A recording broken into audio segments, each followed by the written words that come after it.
The Atlanta Braves are on the south side of Chicago to take on the White Sox for 3 games starting tonight in Rate Field. Here's your 15-minute scouting report for today's game.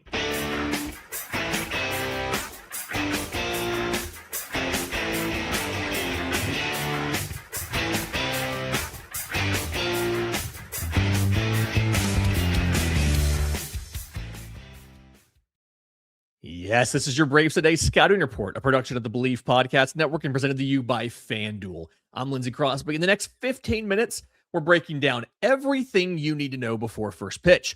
Today, it's the Braves and the White Sox in the series opener, so let's get into it. Both teams have put out their lineup for the game. For the Braves, Michael Harris II is back. Ronald Acuna Jr. leads off in right field. As always, Michael Harris is in center field, batting second. Remember, he left Friday's game before the 9th inning with some back tightness. He missed Saturday and Sunday, although he was a pinch hitter and the hero on Sunday. Back in the lineup today, Matt Olson batting third at first base. Ozzie Albies at second base batting cleanup, followed by Mauricio Dubon at shortstop batting fifth. You then have Dominic Smith, the designated hitter, batting sixth. Austin Riley at third base, batting seventh.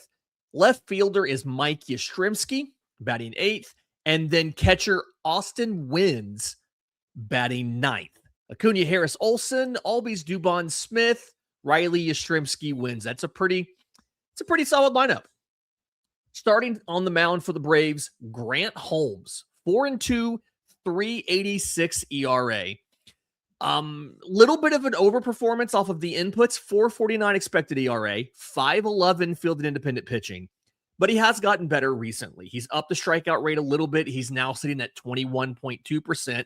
Still not great, but better than it was. Walk rate is down to 10%. Still not great, better than it was. Reminder of what he's kind of doing here versus lefties versus righties. Lefties, both handedness, he's leading with the slider followed by the four-seamer. For Holmes, it's what does he do after that? Against lefties, slider four-seamer, then it's 10% curveball, 9% cutter, 8% changeup. So it's the big two in the mid-30s, followed by sporadic usage here and there of everything else. Against righties, it's heavier on those two pitches. 47% slider, 31% seamer. Four-seamer. I keep saying seamer. The sinker is easily the third pitch at 15%.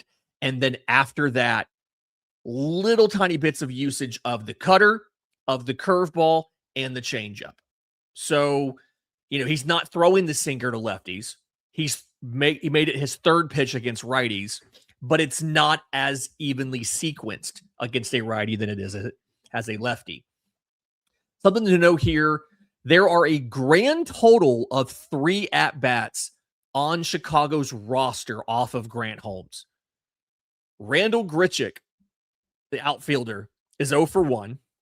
Luis Angel Acuna, the infielder, Ronald's little brother, is 0 for 2, and neither one of those guys is in the lineup today for the White Sox.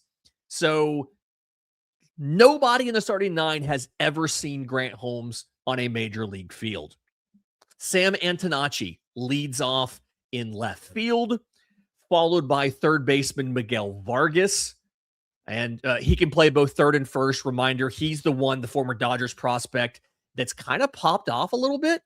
He was traded over here a while back, and he's finally kind of put it together. So interesting there. Andrew Benintendi, designated hitter, batting third.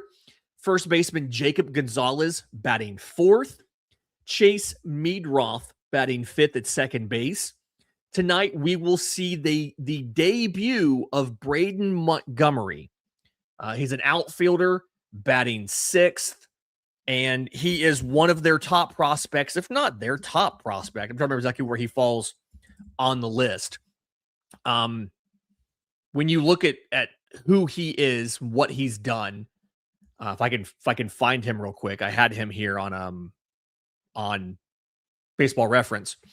He was their first round pick, number 12 overall, in 2024. He was actually drafted by the Boston Red Sox and was acquired via trade. I believe he was part of the Crochet trade, maybe the Garrett Crochet trade. But so far this year, between AA and AAA, he's hitting 314 with a 422 on base, a 548 slug, and he has 10 home runs. So he's a really talented prospect. He'll make his debut tonight, batting 6th. Center fielder Tristan Peters is batting 7th. Shortstop Luis Angel Acuna is batting 8th. And catcher Drew Romo is batting 9th. Colson Montgomery, the stud shortstop for the White Sox, is out of the lineup with some back tightness. He's expected to be back tomorrow. So just heads up there. Starting on the mound is Braves legend Erick Fedde. 1-5, 4.94 ERA. And a lot of the ERA estimators say that, yeah, that's pretty deserved. 4.50 expected ERA, 6.11 FIP. And part of the reason the FIP is so bad is the things that he can control. Remember on FIP, home runs, walks, and strikeouts, right? 14.2% strikeout rate, 3rd percentile in baseball. He is that low on strikeouts because he has a 6th percentile chase rate of 23.6% and a 2nd percentile chase rate of 15.9%. And I know you're probably saying, well, he's got to get a lot of ground balls, right? Fun fact, he's not doing that either. 36.6% ground ball rate is 20th percentile in baseball. So he gives up a lot of contact. A lot of it is in the air. He's not missing a lot of bats. I guess if you want to say something he has going for him, the average exit velocity allowed is pretty much average, which means that his barrel and hard hit rates are just below average, right? In the 40th of percentiles. But absolutely feels like a guy the Braves should be able to get to. It's a 5-pitch mix. He leads with a sweeper, followed by a sinker, a cutter, a change, and a 4-seamer. The way that he uses these, by the way, against lefties, it's really a 4-pitch mix. He barely uses the 4-seamer. It's like 1% usage here. But sweeper, sinker, changeup, cutter. He ramps up the changeup usage when he's ahead. He ramps up the sinker usage when he's behind, which is kind of standard as what you expect. And he goes to the sweeper with 2 strikes at the expense of the cutter. So sweepers, be ready for those. Against righties, it is a sweeper dominant 3-pitch mix. He's barely throwing the 4-seamer. Sorry. And he's barely throwing the changeup, right? He cuts the sinker usage when he's behind in favor of a cutter, which is a really weird adjustment to make. Usually guys want to throw a lot of sinkers when they're behind to try and get a ground ball and get out of the inning or get out of the at-bat. He instead goes to his cutter when he's behind. And then he cuts the cutter. He drops the cutter usage when he's ahead and when he has 2 strikes in favor of the sweeper. He is 50% sweepers on this on the same handedness situation when he is ahead in the count. So just heads up there. When you look at the sequencing, if you are a righty, he is very, very, very into throwing you a first pitch strike. When you are a lefty, he's better at throwing first pitch strikes, but he's not as good at it. But the thing you need to know here is the Braves have a fantastic opportunity to just, if they play it right, obliterate Erick Fedde. Okay. The first time through the order, he is a pretty decent pitcher. But that is if he can get out of the first inning. The first inning is where he really seems to struggle. He has allowed 6 home runs in the first inning.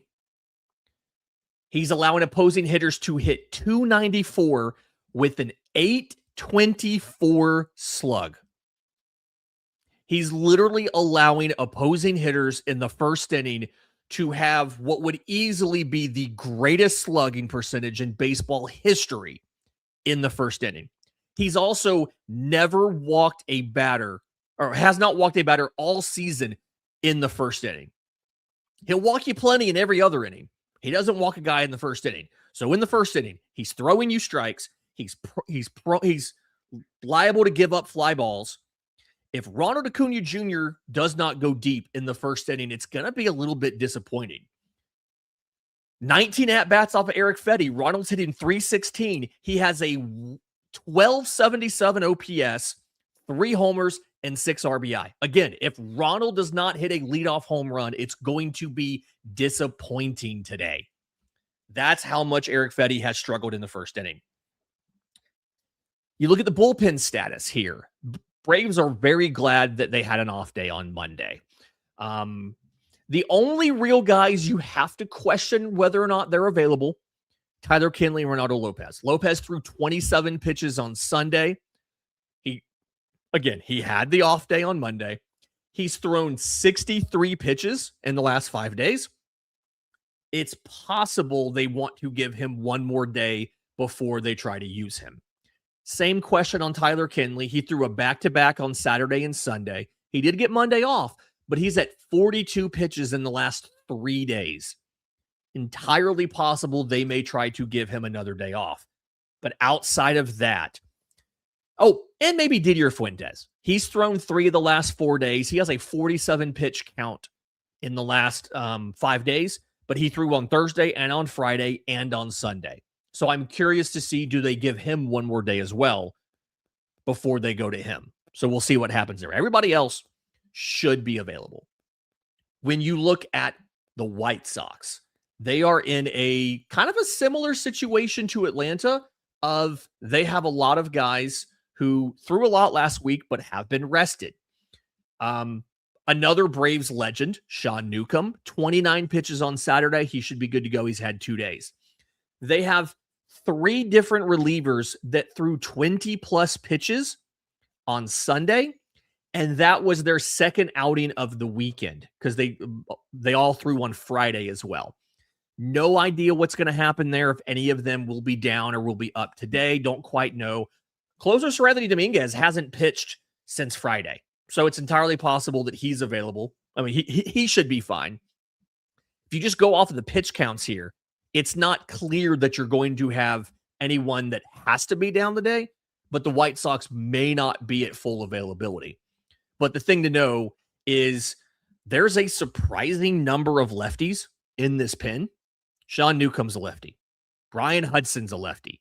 Brandon Eisert's a lefty. Tyler Gilbert's a lefty. Joe Rock is a lefty. They have 5 left-handed pitchers they can call on out of the pen. So I don't think you're going to see Mike Yastrzemski in this game the entire time because they can always find a lefty to face Mike Yastrzemski unless the Braves can knock out Erick Fedde in the first inning. Kind of final thoughts here on this. Speaking of getting knocked out in the first inning, both Fedde and Holmes have struggled with the second time through the order. So one of these teams could be going to the bullpen early. Clearly, obviously, we hope that it is the White Sox and not the Braves. Braves are comfortably favored on FanDuel. It's over-under's 9.5 runs. So they think there's going to be plenty of runs in this one. I think it's going to come down to which offense can jump on the opposing starter. We've seen Grant Holmes sometimes be inefficient and have to come out early. We've seen him sometimes struggle the second time through. We've seen Erick Fedde struggle the second time through. Really curious to know what's going to happen here. But either way, I do think that we're going to see some bullpen get called on early and have to cover extra innings. Quick correction. I realized just now I talked about the White Sox experience against Grant Holmes. And I said the only 2 guys that have ever seen him are not in the lineup today. And then Luis Angel Acuna was put into the lineup. In my defense, I wrote that before I found out that Colson Montgomery was not going to be in the lineup today. So that's on me. Quick correction there. He does have 2 at-bats against Grant Holmes. Again, no hits, but there is somebody in the lineup who's at least seen Grant Holmes in the majors once. That's your Braves Today Scouting Report. If you want the deeper analysis, the lineup breakdowns, everything behind the numbers, make sure you're subscribed to Braves Today. Enjoy the game. We'll be back after it with the postcast over on Locked On Sports Atlanta. And today's three things are game recap over at bravestoday.com.